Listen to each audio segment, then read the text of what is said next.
ಎಲ್ರಿಗೂ ನಮಸ್ಕಾರ ಮತ್ತು ಆಯುಷ್ ಟಿವಿ ವೀಕ್ಷಕರಿಗೆಲ್ಲ ಸ್ವಾಗತ. ನಾನು ನಿಮ್ಮ ಡಾಕ್ಟರ್ ಶರದ್ ಕುಲಕರ್ಣಿ, ಆಯುರ್ವೇದ ತಜ್ಞ, ಜೀವೋತ್ತಮ ಹೆಲ್ತ್ ಆಯುರ್ವೇದ ಕೇಂದ್ರ, ಬನ್ನೇರುಘಟ್ಟ ರಸ್ತೆ, ಬೆಂಗಳೂರು. ಆಯುಷ್ ಟಿವಿಯಲ್ಲಿ ಏನು ನಾವು ಕಂಟಿನ್ಯೂಸ್ ಆಗಿ ಹೆಲ್ತ್ ರಿಲೇಟೆಡ್ ಕ್ವೇರೀಸ್, ಕ್ವಶನ್ಸ್ಗಳೇನಿದೆ ಅದನ್ನ ತಗೊಂಡ್ಬಿಟ್ಟು ಉತ್ತರ ರೂಪವಾಗಿ ನಾವೇನು ವಿಡಿಯೋಸ್ಗಳನ್ನ ಮಾಡ್ತಾ ಇದ್ದೇವೆ. ಈ ಕ್ವಶನ್ ಸಂಚಿಕೆಯಲ್ಲಿ ಹಲವಾರು ಪ್ರಶ್ನೆಗಳು ನಮಗೆ ತಿರ್ಗಾ ಬಂದಿತ್ತು. ಸೊ ಆ ಪ್ರಶ್ನೆಗಳಿಗೆ ಆಯುರ್ವೇದದ ಮೂಲಕವಾಗಿ ನಾನು ಉತ್ತರ ಮಾಡೋದಕ್ಕೆ ಅಥವಾ ಉತ್ತರ ಕೊಡೋದಕ್ಕೆ ಈ ಬರೋ ವಿಡಿಯೋಸ್ಗಳಲ್ಲಿ ಪ್ರಯತ್ನ ಮಾಡಿದ್ದೇನೆ.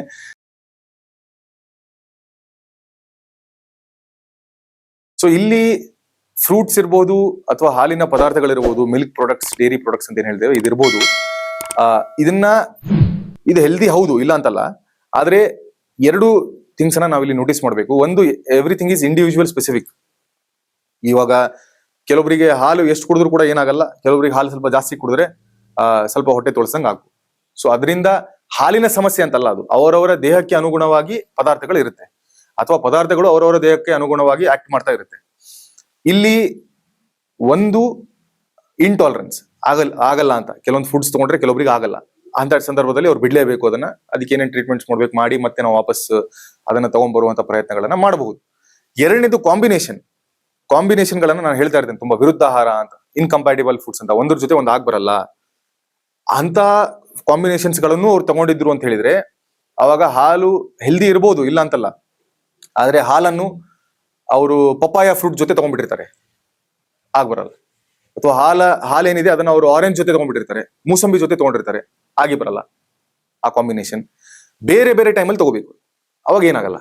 ಅಥವಾ ಇನ್ಕಂಪ್ಯಾಟಿಬಲ್ ಫುಡ್ಸ್, ಯಾರು ತುಂಬಾ ಜಾಟರಾಗ್ನಿ ಸ್ಟ್ರಾಂಗ್ ಆಗಿದೆ, ಡೈಜೆಸ್ಟಿವ್ ಫೈರ್ ತುಂಬಾ ಸ್ಟ್ರಾಂಗ್ ಆಗಿದೆ, ಅಥವಾ ಪ್ರತಿನಿತ್ಯವೂ ವ್ಯಾಯಾಮ ಮಾಡ್ತಾ ಇದ್ದಾರೆ, ಅವ್ರಿಗೆ ಹೆಚ್ಚಾಗಿ ತೊಂದರೆ ಆಗಲ್ಲ. ಅದರಿಂದ ಜನಸಾಮಾನ್ಯರಿಗೆ ಯಾರು ಪ್ರತಿನಿತ್ಯ ವ್ಯಾಯಾಮ ಮಾಡ್ತಾ ಇರಲ್ಲ, ಡಯಟ್ ಕರೆಕ್ಟ್ ಆಗಿ ಫಾಲೋ ಮಾಡ್ತಾ ಇರಲ್ಲ, ಅಥವಾ ಕೋಮಾರ್ಬಿಡಿಟೀಸ್ ಆಲ್ರೆಡಿ ಇರುತ್ತೆ, ಅವರಿಗೆ ಏನೋ ಗಟ್ ಇಶ್ಯೂಸ್ ಇರುತ್ತೆ, ರಿಫ್ಲಕ್ಸ್ ಡಿಸೀಸ್ ಇರುತ್ತೆ, ಎಚ್ ಪೈಲೋರಿ ಇರುತ್ತೆ, ಅಂತವರೆಲ್ಲ ಒಂದು ಈ ರೀತಿಯಾದಂತ ತೊಂದರೆಗೆ ತುತ್ತಾಗುವಂತ ಸಾಧ್ಯತೆಗಳಿರುತ್ತೆ. ಸೊ ಕಾಂಬಿನೇಷನ್ಸ್ ಗಳನ್ನ ಕರೆಕ್ಟ್ ಆಗಿ ನೋಡ್ಕೊಂಡ್ಬಿಟ್ಟು ತಗೋಬೇಕು. ನಮ್ಮ ಆಯುಷ್ ಟಿವಿಯಲ್ಲೇನೆ ನನ್ನ ಒಂದು ತುಂಬಾ ಇನ್ಕಂಪ್ಯಾಟಿಬಲ್ ಫುಡ್ಸ್ ಬಗ್ಗೆ ತುಂಬಾ ದೊಡ್ಡದಾದ ಒಂದು ವಿಡಿಯೋ ಇದೆ, ಸಿಗ್ಬಿಡ್ತದೆ ಈಸಿಲಿ.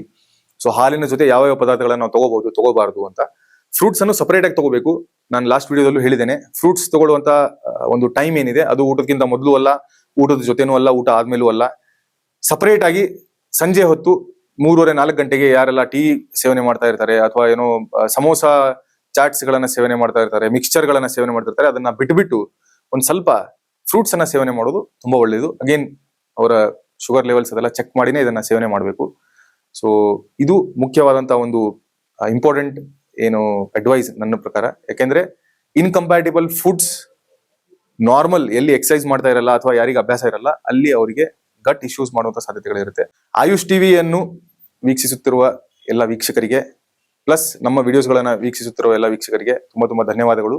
ನಿಮಗೇನಾದ್ರೂ ಆರೋಗ್ಯಕ್ಕೆ ಸಂಬಂಧಪಟ್ಟಂತಹ ಪ್ರಶ್ನೆಗಳಿದೆಯಾ, ಅಥವಾ ಎಲ್ಲೋ ಸೆಕೆಂಡ್ ಒಪಿನಿಯನ್ ಬೇಕಾಗಿದೆಯಾ, ಎಲ್ಲೋ ಒಂದ್ ಕಡೆ ಏನೋ ಆಲ್ರೆಡಿ ನಿಮ್ಗೆ ಸಜೆಸ್ಟ್ ಮಾಡಿರ್ತಾರೆ, ನಿಮಗೆ ಅದರಲ್ಲಿ ಗೊಂದಲಗಳಿದೆಯಾ, ಇದರ ಬಗ್ಗೆ ಏನಾದ್ರೂ ಕ್ಲಾರಿಫಿಕೇಶನ್ ಬೇಕಿದ್ರೆ ಅಂತಹ ಡೌಟ್ಸ್ ಗಳನ್ನ ನೀವು, ಕ್ವಶನ್ಸ್ ಗಳನ್ನ ನಮಗೆ ಕಮೆಂಟ್ ಮಾಡಿ ಈ ವಿಡಿಯೋಸ್ ಕೆಳಗಡೆ. ನಾವು ಅದನ್ನ ವಿಡಿಯೋ ಮೂಲಕವಾಗಿ ನಿಮ್ಮ ಹತ್ತಿರ ಅಥವಾ ನಿಮಗೆ ತಲುಪಿಸುವಂತಹ ಪ್ರಯತ್ನಗಳನ್ನ ಈ ಆಯುಷ್ ಟಿವಿ ಮೂಲಕ ಮಾಡ್ತಾ ಇರ್ತೇವೆ. ಧನ್ಯವಾದ.